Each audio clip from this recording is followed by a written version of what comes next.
Hello, hello, bienvenidos una vez más a Razonando mi Fe. Yo soy Liz Franco y continuamos con esta serie de videos en las que hablamos de las 4 encíclicas que ha escrito el Papa Francisco. El día de hoy toca el turno a Fratelli Tutti o Todos Hermanos. Esta encíclica la publicó en octubre del 2020. Obvio, ¿te acuerdas qué pasó en el 2020? Efectivamente, esta encíclica fue interrumpida. No sabemos exactamente cuándo era su plan sacarla, pero sí venía escribiéndola. Recordemos, las encíclicas no son así de que, en un ratito. O sea, lleva muchísima meditación, reflexión, estructura, desde decidir el tema.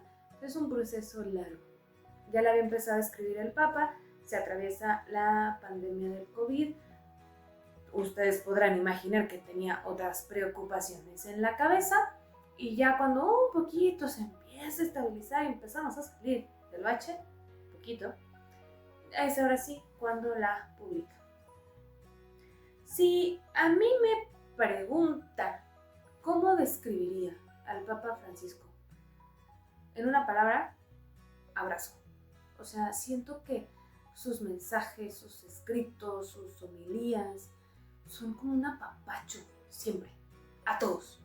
Él quiere abrazar, acoger.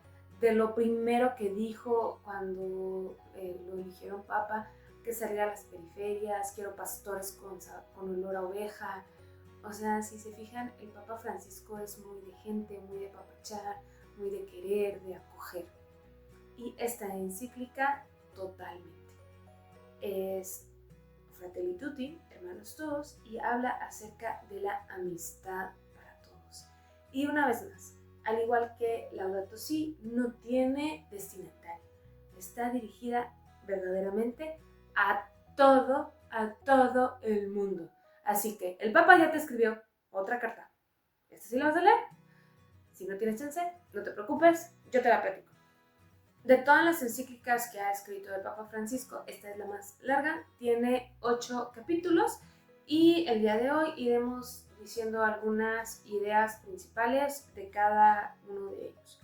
El primero, las sombras de un mundo cerrado.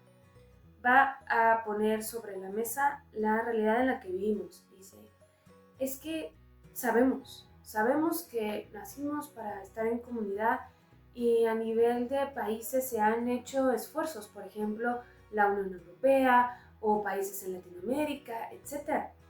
Pero a la mera hora lo que gana es el egoísmo, mis intereses, tanto de lo particular o de empresas o de países, y no se logra como estas comunidades que Dios quiere que tengamos, que seamos comunidad.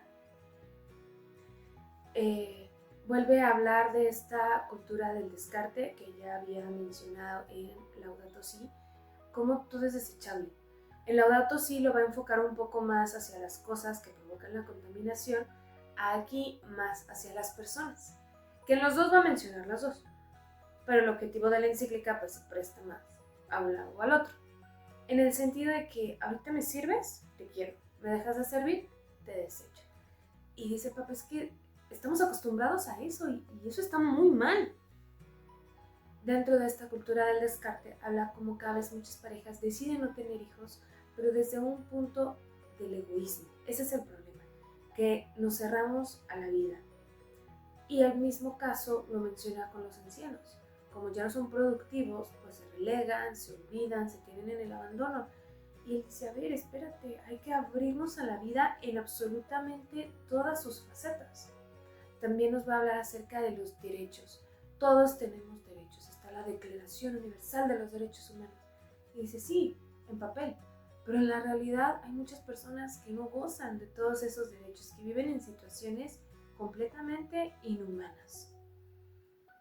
Y va a cerrar este capítulo hablando de la paradoja de la comunicación. Y tú y yo lo hemos vivido. Uno de mis mejores amigos fue a estudiar a Roma una licenciatura y yo hablaba con él prácticamente diario, por vía mensajes o puedes hacer una llamada, o sea, literal no importa en qué lugar del mundo estés. Si tienes señal, te puedes comunicar. Pero ¿qué pasa?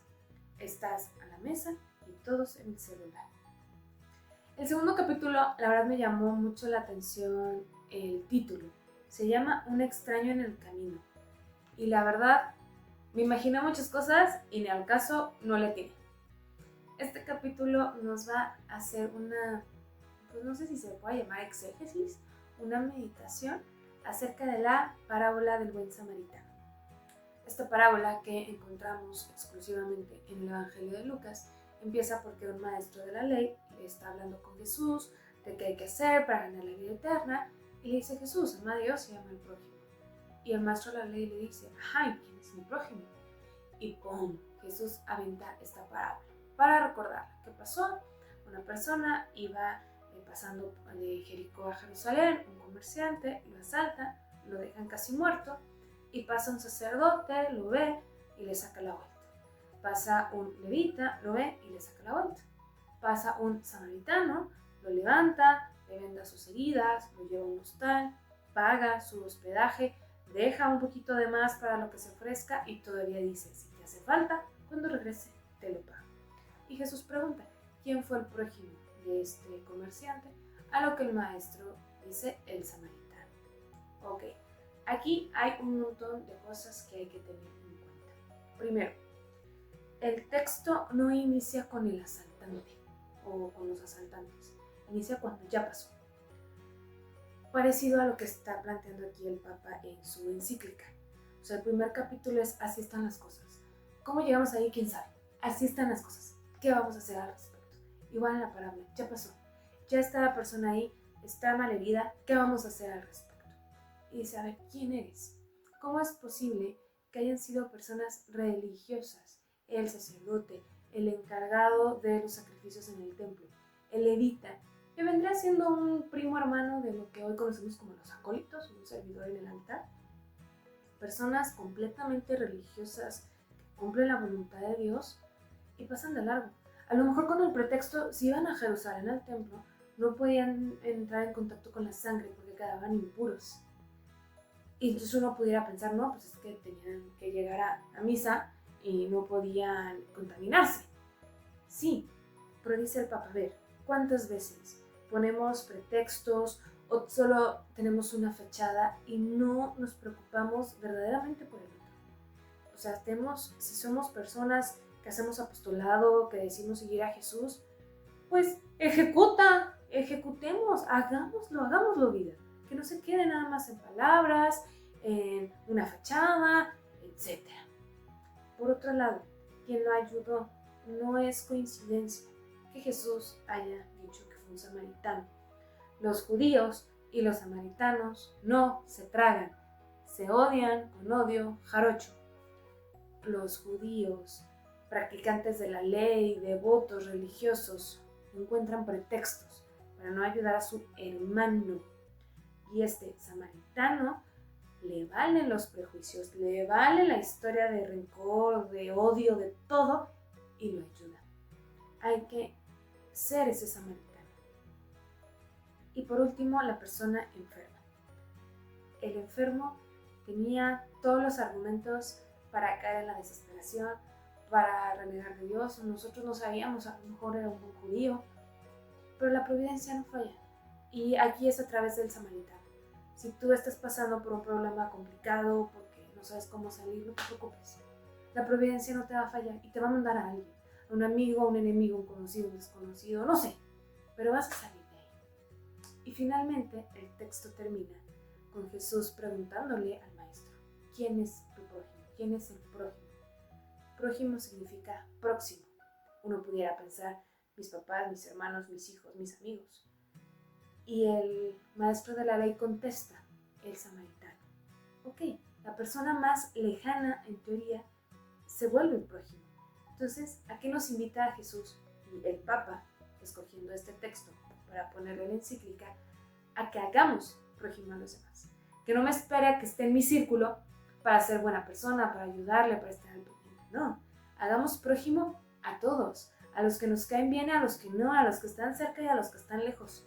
Todos son nuestro prójimo. En el capítulo 3 se llama Pensar y gestar un mundo abierto. Nosotros fuimos creados para vivir en comunidad. nos lo dice el Génesis. Hombre y mujer los creó. El mismo Dios es comunidad en la Trinidad. No estamos plenos si no vivimos en el amor. Por supuesto en Dios, en el amor al prójimo. Ese es el mandamiento. Ama a Dios y ama al prójimo. Porque para eso estamos creados, está en nuestro ADN y yo digo, estamos programados de esa manera. Y tenemos que ser conscientes, o eso más bien nos pide el Papa, a que estamos hechos para el amor, tiene que trascender nuestro círculo, un poquito complementando lo que hablábamos de la parábola del buen samaritano.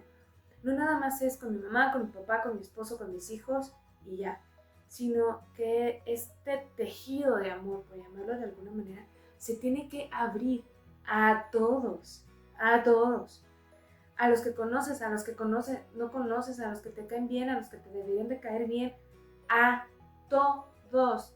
El título de la encíclica es Fratelli Tutti, hermanos todos, no hermanos algunos, no hermanos nada más los católicos, no, todos. Y algo que vamos a encontrar, si no es que en todos, en muchos de los documentos, escritos, mensajes del Papa Francisco, ir a las periferias existenciales. Dentro de nuestra familia, al bicho raro, dentro de nuestros amigos, dentro de la sociedad, a los que no tienen las mismas oportunidades. El Papa Francisco desde el día 1 de su pontificado nos ha insistido en esto, en ir a las periferias existenciales. Y algo muy propio de la teología latinoamericana que el Papa Francisco sigue abrazando, y qué bueno, bendito sea Dios por eso, buscar el bien integral de la persona. Sí somos católicos, en mi caso.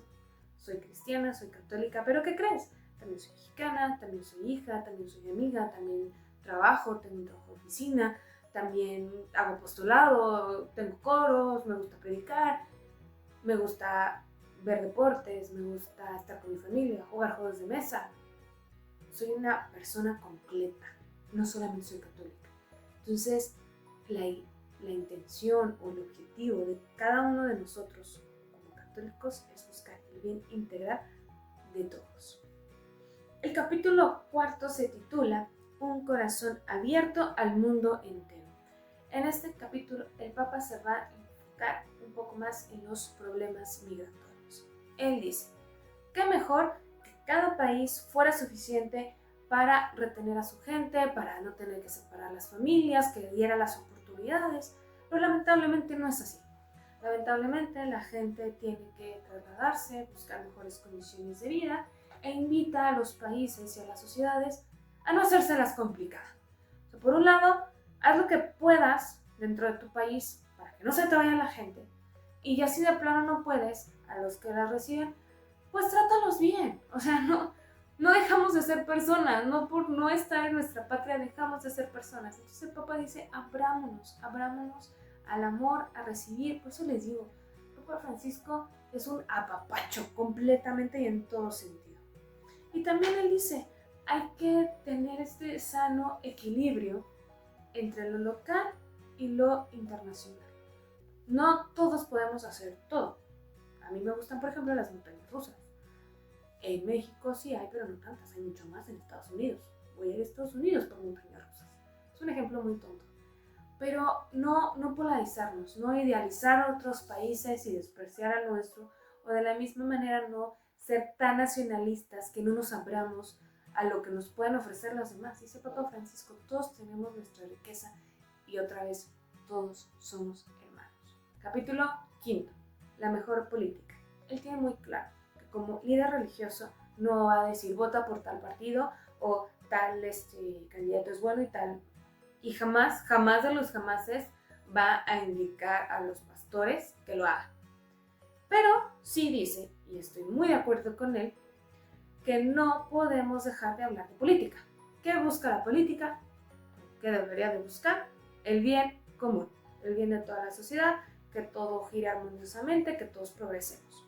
Entonces dice, a ver, seamos ciudadanos responsables, investiguemos, busquemos el bien común, exijamos de nuestros políticos que busquen el bien común.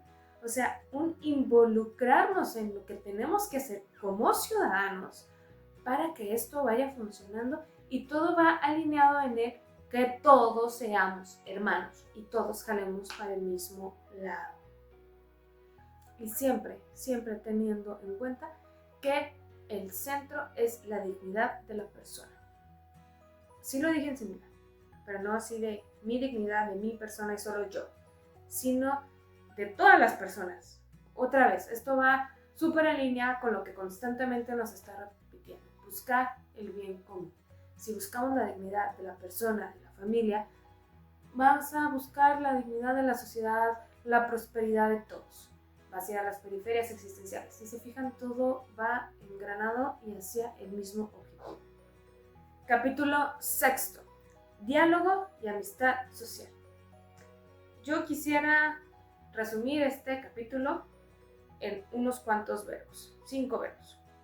Acercarse, expresarse, escucharse, mirarse y conocerse. Primero, cuando conoces a alguien, en el sentido que te lo presentan, pues te acercas a darle la mano. Si en tu cultura se acostumbra el beso o el abrazo, te acercas. Cuando quieres conocer a una persona, no es como que acá, no, al contrario, te acercas. Se expresan. A lo mejor piensa en una primera cita, por ejemplo, qué te gusta hacer en tus ratos libres, a qué te dedicas, y cada uno expresa sus opiniones, sus intereses. Importantísimo, escucharse. Estamos diciendo que es un diálogo, no un monólogo. Tú hablas, te callas, escuchas y respondes. Y entonces la comunicación va a 2 vías y los dos nos enriquecemos porque tienes nuevas formas de ver el mundo, nuevas ideas, nuevas expresiones, nuevas experiencias, etc. Mirarse. Eso sí es algo que me tiembla el párpado. Si estoy hablando con alguien, lo tengo que ver a los ojos y exijo que me vean a los ojos. Porque es importante mirarnos. Bien se dice que los ojos son la ventana del alma. Si estamos hablando de que todos somos hermanos, de hacer una comunidad, de amarnos, de dialogar, de conocernos, míranos a los ojos. Y finalmente acaba en conocerse. Pero entiéndase conocerse no como sí, conozco a fulano de tal, sí, lo he visto, no. ¿Cómo estás? Bien, por favor, te conozco, ¿qué traes? Esa connotación de conocerse, de verdaderamente conocer a la persona. Porque ¿qué pasa? Entendemos por lo que están pasando. Y es más fácil dialogar, es más fácil llegar a acuerdos, es más fácil trabajar juntos, tener objetivos en común, convivir. Que así cada quien solo está jalando para sus propios intereses. Y intentar comprendernos, este diálogo, aplica tanto para individuos como para grupos, como para naciones. ¿Cuál es el principal problema? ¿Por qué hay guerras? Porque no se abre al diálogo. Porque hay pleitos en las familias, porque solo son pleitos, porque solo son discusiones, solo me interesa lo mío. Cuando nos abrimos al diálogo, intentar entender qué está pasando con la otra persona, podemos encontrar soluciones. Y eso aplica en absolutamente todos los niveles. Lo que sí hace hincapié también el Papa Francisco en este capítulo es como un poquito de alerta. Que no vayamos a caer, que en este diálogo, en este intentar conocer, nos vayamos a un extremo de relativizar todo. Porque vivimos en un mundo en que todos tenemos una verdad. Y si tu verdad no es igual que la mía, pues hay que tolerarnos y ya. Para cosas sí aplica. ¿El color más bonito es el azul o el color más bonito es el morado? No hay una verdad absoluta de cuál es el color más bonito. Pero sí hay verdades absolutas que no cabe la duda. Un ser humano, desde que está en el vientre de su madre, es un ser humano. No va a crecer en un renacuajo, ¿verdad? No, es un ser humano y tiene derecho a vivir. Eso es una verdad. Eso no está a discusión. Es una verdad científica. Nos guste o no, es la realidad. Entonces, dice el Papa, sí, dialoguemos, abrámonos, pero sin relativizar la verdad. El 7º capítulo se llama Caminos de Reencuentro. este capítulo el Papa lo va a dedicar a el perdón. Dice él, muy sabiamente, todos nos vamos a pelear con alguien en algún punto de nuestra vida. Es una realidad. Pon a dos personas durante algún tiempo, un periodo de tiempo, y va a haber un conflicto por una cosa o por otra. Entre más personas le metas a la ecuación y más tiempo y más circunstancias, más conflictos va a haber. El conflicto es algo inevitable, va a suceder. Pero dice el Papa, agarremos eso y busquemos crecer. Para empezar, en el diálogo, en encontrarnos, en buscarnos, en querer resolver ese conflicto. ¿Cómo vamos a llegar a un acuerdo, a un común para brincarlo? Y otra vez, aplica a niveles de personas, de comunidades y de países. Los elementos indispensables para lograr estos caminos de reencuentro serán verdad, justicia y misericordia. Decíamos en el capítulo anterior que la verdad no se relativiza. Entonces tenemos que ser conscientes de cuál es la verdad. La justicia, otra vez el bien común, el buscar el bien para todos de la manera correcta, pero sin perder la misericordia. Una justicia así de, ándale, te equivocaste, la regaste y sufre las consecuencias. No, siempre con amor, con misericordia. Acuérdense, la misericordia es ese amor de entraña, amor que no se piensa, amor que simplemente se da.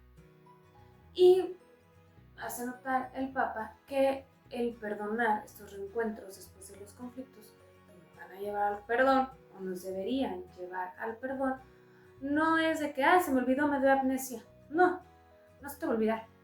A lo mejor un día sí, pero vas a recordar lo que pasó. Simplemente es no cargar con esas heridas, con esos traumas, con esa, él va a decir, fuerza destructiva. Y el rencor es eso, es tomarte un veneno y esperar que le haga daño al otro. Entonces nos dice, Papa, liberémonos de eso, liberémonos, sepamos perdonar. Y el último capítulo va a tener el título más largo. Las religiones al servicio de la fraternidad en el mundo. Una vez más, este documento no tiene un destinatario específico, está hablando al mundo entero. Y dice el Papa, a ver, si cada uno, desde nuestra realidad, con nuestra religión, buscamos el bien común, ¿por qué no nos podemos hacer compas entre nosotros? Y dice, el objetivo es la amistad, la paz, la armonía entre las diferentes religiones. Compartir valores, experiencias morales y espirituales en un espíritu de verdad y de amor. Busquemos dialogar. Son más cosas las que tenemos en común. Enfoquémonos en eso para abrir estos caminos de diálogo, de reencuentro. O sea, es impresionante cómo el cisma de Oriente duró 1000 años, desde el año 1000 hasta 1960, en el Vaticano II, que se levantaban las excomuniones. O sea, ¿por qué duramos tantos años peleados si somos hijos del mismo Dios?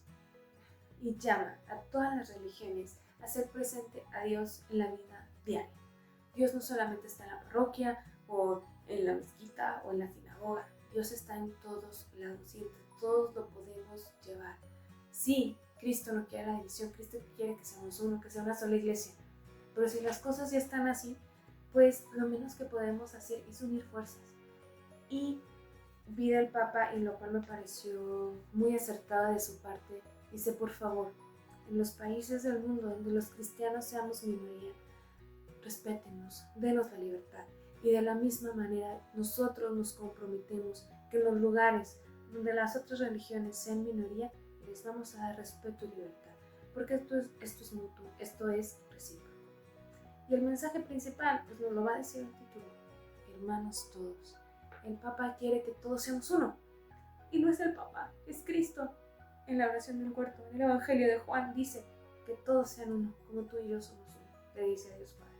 De la misma manera, el Papa Francisco nos invita a recordar que todos somos hijos del mismo Dios y que todos podemos trabajar juntos por el bien común de todos.